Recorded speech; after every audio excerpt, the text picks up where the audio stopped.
ChatGPT is one of the most talked about technological innovations of recent years, an artificial intelligence program which claims it can mimic, even outstrip, the human mind.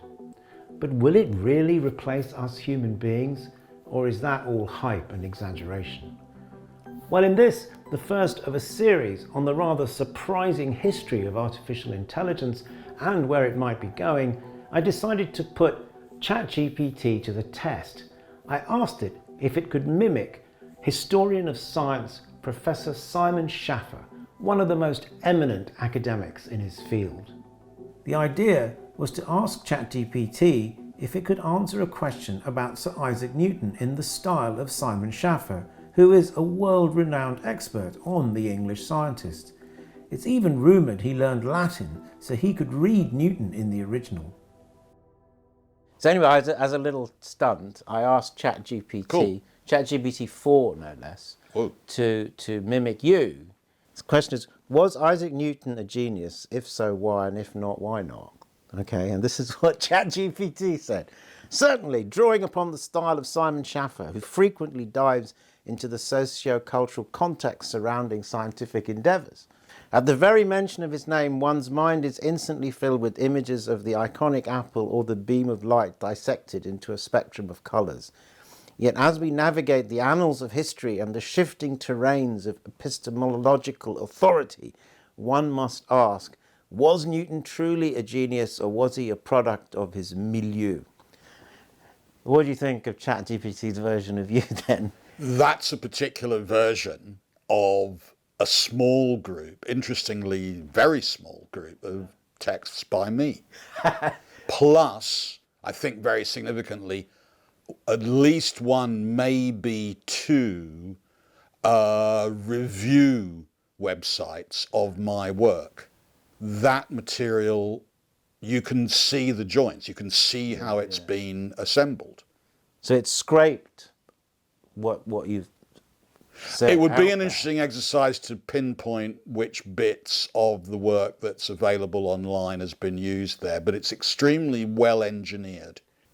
Anyway, it ends by you saying, by you, the virtual you, in conclusion, genius, it seems, is not born in isolation, but is cultivated at the confluence of individual brilliance and collective endeavour.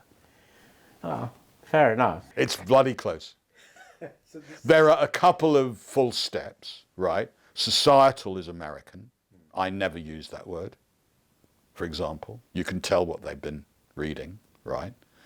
And I wouldn't split the infinitives, which they did. It's incredibly impressive and simultaneously deeply tedious. But given that it's me, it's maybe not surprising that it's deeply tedious. No. I think, but what's interesting about it is, I guess, is it gives us a sense that there's nothing miraculous going on here.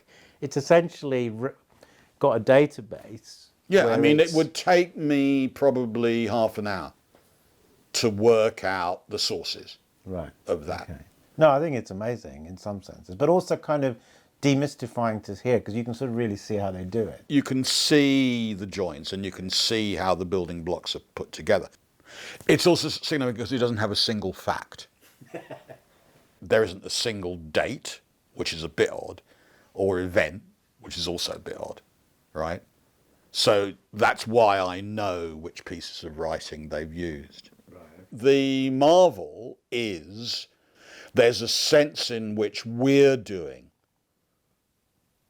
often better and quicker and less visibly what ChatGPT is doing, right? When academics like me write, we're writing under the constraint of all the material we've read, all the logical and verbal forms that we've read, and then all of that ends up online and it's open access and it's accessible. And then you have a program that scrapes it all and organizes it, and lo and behold, it turns out to be imitable.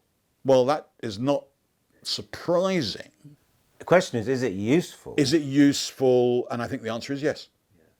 Because you can learn from that. Yeah. I mean, there's a lot you can learn from that. You can learn what is stereotyped and what is not. You can learn what now passes for what is getting through and what is not, right? you can learn a great deal, I think, about stylistic twitching, right?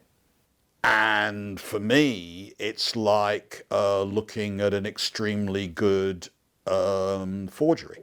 Yeah. Which are quite instructive to Yeah, look which at. are very, very instructive. This puts the machine in the long history of machines that generate style, right? And again, I think, that's one reason why some people are so upset. Style originally meant the point of a pen or a knife, right? It was something that you used to kill people with, right? So when in the late 1500s a Venetian nobleman who was a critic of the Pope published a book attacking the papacy, a couple of days later he's stabbed, and he says, "I recognize in this act the style of the Vatican." And that's a pun. Yeah. Stilo, right? So, stylus. Yeah. So, ChatGPT is all about style. It's all about trying to generalize across using the vast amount of data that one has. And it doesn't surprise me that there's a way you can do that, which is going to be based on predictive text. And a lot of energy. And a huge amount of computational power, right? If you want to do that, of course you can do it, and it's very impressive. It's kind of the opposite of what Dr. Johnson says about a dog dancing. One does not expect it to be done well, but one is surprised that it is done at all. In this case, I'm not surprised that it's done, but actually I am impressed that it's, done so well. So what's clear, the lesson from what you're saying, and what we're engaging with ChatGPT isn't artificial intelligence. It's just a sort of way of accessing previous human intelligence. It's a way of redistributing intelligence. Yeah. The question of, what is human and what is not here is probably an extremely stupid question. Yeah. Right? Because it's as though we weren't in a world, when was that then, in which our devices and machines and tools and techniques were part and parcel of what it was to be intelligent. When was that? So I'm both more relaxed and more attentive, I would say, than one might perhaps expect. Okay.